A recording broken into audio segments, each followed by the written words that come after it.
Hola, ¿qué tal muchachos? Buenos días. Bienvenidos a nuestro siguiente video de la materia de Historia de México 2 para tercer año de secundaria. El tema que vamos a ver el día de hoy es el fin de la Revolución Mexicana y el surgimiento de los caudillos, ¿ok? Bueno, para 1917, como ya me hemos visto en el video anterior, se va a promulgar la nueva Constitución mexicana.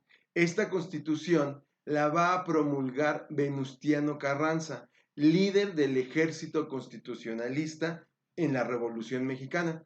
Entonces, Venustiano Carranza promulga la Constitución el 5 de febrero de 1917 y convoca elecciones para marzo de ese año. En las elecciones va a ganar Venustiano Carranza y se va a convertir en el nuevo presidente elegido constitucionalmente de México. A partir de 1917 y hasta 1920, Venustiano Carranza va a gobernar nuestro país, pero se va a enfrentar a muchísimos problemas. México, hay que recordar, que tenía aproximadamente 7 años en una guerra que había causado gran devastación, sobre todo en el centro del país y en el norte, y entonces había muchos problemas económicos, problemas políticos, problemas sociales, y Venustiano Carranza se tenía que enfrentar a esta gran cantidad de problemas. Bueno, aunado a esto, el mundo también estaba sufriendo un problema fuertísimo que era la Primera Guerra Mundial, muchachos. Entonces, para este tema, yo les voy a dar ahorita una serie de preguntas y ustedes las van a contestar con la lectura de la página 178 de su libro y la página 179, ¿ok? Entonces, vean, apunten por favor las preguntas y ahorita les voy a seguir explicando. Pregunta número 1. ¿Cuáles eran los principales problemas de México durante la presidencia de Venustiano Carranza? Yo ya lo expliqué ahorita un poco y ustedes lo van a buscar con la información del libro, lo van a completar con la información del libro. Pregunta número 2. ¿Cuál fue la posición de México durante la Primera Guerra Mundial? Pregunta número 3. ¿A qué se le conoció como el telegrama Zimmerman? Ahora, aquí van las tres primeras preguntas. Ahora vean, en este periodo de la presidencia de Venustiano Carranza, pues Carranza va a proponer ponerle fin a la Revolución Mexicana. Pero aquí va a tener muchos problemas. Recuerden ustedes que todavía siguen en lucha antiguos jefes revolucionarios como era Pancho Villa, el jefe de la División del Norte, y Emiliano Zapata, el líder revolucionario del sur. Entonces, Venustiano Carranza, recuerden que ya se había enemistado con ellos, va a tener también que lidiar en su presidencia con estos personajes, nunca va a llegar a un acuerdo con ellos y también otro problema va a ser que Venustiano Carranza, ya cuando se está acercando el fin de su presidencia, que es en 1920, se va a enfrentar a un problema Venustiano Carranza. ¿Cuál va a ser ese problema? Decidir si va a dejarle la presidencia a un civil o se la va a dejar a un militar que a él lo había apoyado. Venustiano Carranza se va a ir por la primera opción. Él piensa, Carranza, que la mejor opción para ya ponerle bien fin a la revolución y que los problemas de México empiecen a solucionarse, que lo mejor sería que un civil ocupe la presidencia. Venustiano Carranza va a elegir a un antiguo amigo suyo que se llamó el ingeniero Ignacio Bonillas. Ignacio Bonillas había sido amigo de Venustiano Carranza y había ocupado varios cargos públicos durante la presidencia de Carranza y él es el elegido por Carranza para ser el candidato a la presidencia de la República en 1920. Aquí va a ocurrir un nuevo problema. Uno de los grandes aliados de Venustiano Carranza fue el general Álvaro Obregón.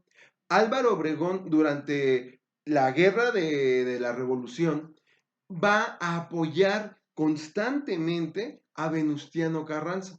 Y entonces Álvaro Obregón pensaba que él iba a ser el elegido para las elecciones de 1920 y que él se iba a convertir en el nuevo presidente debido a la cercanía que tenía con Venustiano Carranza, pero ya vimos que esto no fue así, que Venustiano Carranza eligió a otra persona. Entonces Álvaro Obregón en 1920 va a proclamar el Plan de Agua Prieta.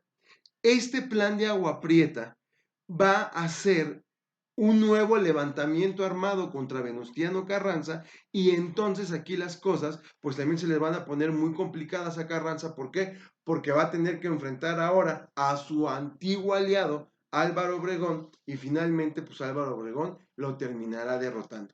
Aquí van las siguientes 3 preguntas. Pregunta número 4. ¿Por qué no quería Venustiano Carranza a un militar como nuevo candidato a la presidencia de la República?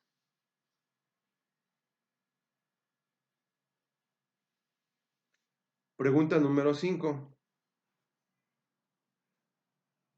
¿Por qué se decidió por un civil y quién fue el elegido?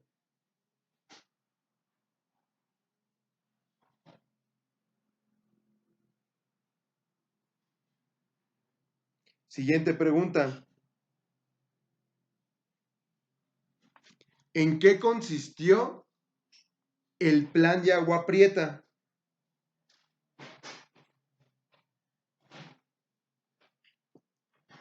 Y la siguiente pregunta. ¿Cómo muere Venustiano Carranza? ¿Ok? Bueno, hasta aquí, muchachos, son las preguntas de esta primera parte del tema del día de hoy, del fin de la revolución. Ahora, vamos a empezar con el siguiente tema, el surgimiento de los caudillos. Pero para empezar, tenemos que ver qué es un caudillo. Ajá, ¿a qué se le llama caudillo? Para que podamos entender quiénes fueron estos personajes y qué importancia tienen en la historia de México. ¿Ok? Bueno, un caudillo es un líder militar, muchachos, que generalmente tiene mucho carisma y que es líder de un gran grupo de personas o de un gran ejército. Este es el caso de Álvaro Obregón. Álvaro Obregón tenía un ejército a sus órdenes y obviamente cuando Venustiano Carranza no lo elige como el nuevo candidato a la presidencia de la República, él se rebela contra su antiguo amigo y va a lanzar este plan de Agua Prieta. En el plan de Agua Prieta se desconoce la presidencia de Venustiano Carranza y obviamente se van a levantar en armas contra él y finalmente Venustiano Carranza va a ser asesinado. Ya en el siguiente video, cuando contestemos las preguntas, voy a ir explicando esta parte de cómo murió Venustiano Carranza y a partir de este momento de 1920 va a empezar la era de los caudillos, ¿ok? Bueno, después de que matan a Venustiano Carranza, va a asumir la presidencia de manera interina el general Adolfo de la Huerta, hasta que convoca elecciones y a partir de 1921 va a llegar al poder el general Álvaro Obregón, muchachos. Álvaro Obregón va a ser presidente de México por los siguientes 4 años hasta 1924 y en este periodo, pues prácticamente todo el poder lo va a ejercer el presidente. ¿Quién? Álvaro Obregón. Ahora, ahí les van las siguientes preguntas. Con esto termino ya el video y en el siguiente video contestaremos las preguntas y veremos cómo fue la presidencia ya un poquito más detalladamente de Álvaro Obregón y de Plutarco Elías Calles, ¿ok? Entonces, siguiente pregunta. ¿De qué año a qué año va a gobernar Álvaro Obregón?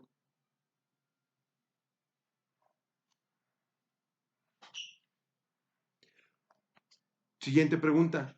¿Cuál fue el principal objetivo de Álvaro Obregón como presidente de México?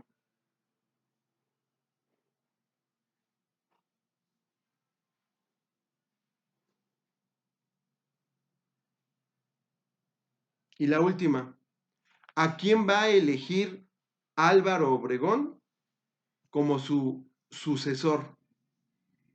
¿Ok? Pues ahí tienen ya todas las preguntas, muchachos. En el siguiente video las vamos respondiendo una por una y continuamos con el tema de los caudillos, ¿ok? Nos vemos en el siguiente video, muchachos. Hasta luego. Bye.